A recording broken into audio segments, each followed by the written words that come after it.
Greetings and welcome. My name is Adam Turpin, and this is for ETEC 510 Design of Technology Supported Learning Environments. This is my assignment entitled Playing with Design. At first, it was difficult trying to decide which educational tool I wanted to describe. What all do I use on a daily basis? What tool could I make an enticing presentation about? After careful consideration, I decided to settle on my iPod Touch. The intended audience for this presentation is anyone wishing to learn more about the iPod and its associated technology. This can range from high schoolers to anyone developing or using similar technologies. For those of you that don't know, an iPod is, first and last, a music player. As a music teacher, an active musician, and someone who just enjoys listening to music, this is a tool that is essential in both my personal and professional life. The current model I am using is one that I have had for about 4 years. I got it just before the iPod went extinct and was no longer produced or sold. After many years, and use of many different music players and interfaces, I stay with the iPod as I prefer its ease of use, its portability, its versatility, and, in the case of this particular player, its storage size. With a capacity of nearly 130 gigabytes, I have no problem storing a huge variety of my music. Another advantage of this iPod is that it has a small speaker attached to it. While not ideal for long-term listening, it's great for previewing songs or even showing clips or full songs to friends or colleagues. I have been listening to music recreationally since before I can remember. Whether it be a portable CD player that I would listen to before going to bed in my youth, to using a mini disc player, which allowed me to easily change out playlists that I would carry in my backpack while walking through my high school, to generation after generation after generation of iPod that I would use while on the bus going to college or university. Much of the use was for recreation, but I would also use my music players to study songs that I would need for listening exams or pieces that I would need to have ready to perform. It's a known fact that many people nowadays use their phones as their primary portable music players. While I do use my phone for music from time to time, I prefer to use my iPod Touch as my primary music player for a few reasons. One of which is capacity and purpose. I want to keep my iPod Touch primarily for music. For this reason, I do not have many apps on it, nor do I use it to text or communicate. On that note, while I'm listening to music, I prefer not to be distracted by the world, be it the real world or the digital one.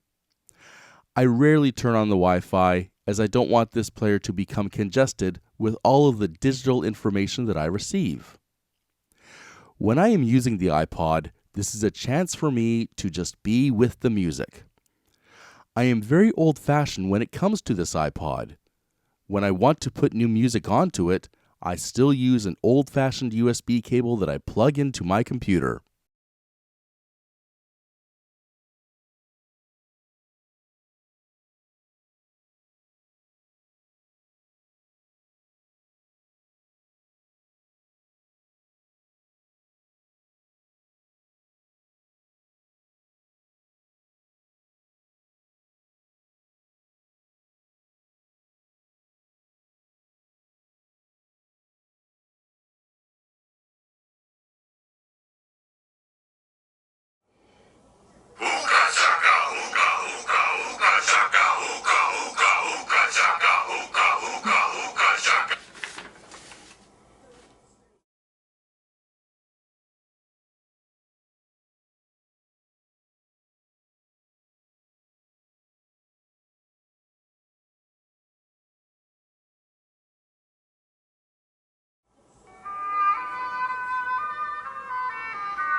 Due to its ease of use and huge storage capacity, the uses for my iPod Touch in my classroom are virtually endless. I can pull up any song in seconds. Because of how I organize my music, finding any song is very simple and a very quick process. As you've probably guessed from this presentation, you've seen that I'm a fan of older technology. However, there is a newer tech in this generation of iPod that I have come to love and use quite a bit. That is the use of Bluetooth. While in my classroom, I am no longer confined to a cord going into my stereo. I can freely move around. This has also become very useful when conducting my choir. I simply find the accompaniment, start it up, place the player in my pocket, and we're performing. It really has become a huge asset to my music program. It's a widely known fact that no technology is perfect. As much as I do love my iPod Touch, it does have its drawbacks. Believe it or not, one of these drawbacks for me is the touchscreen.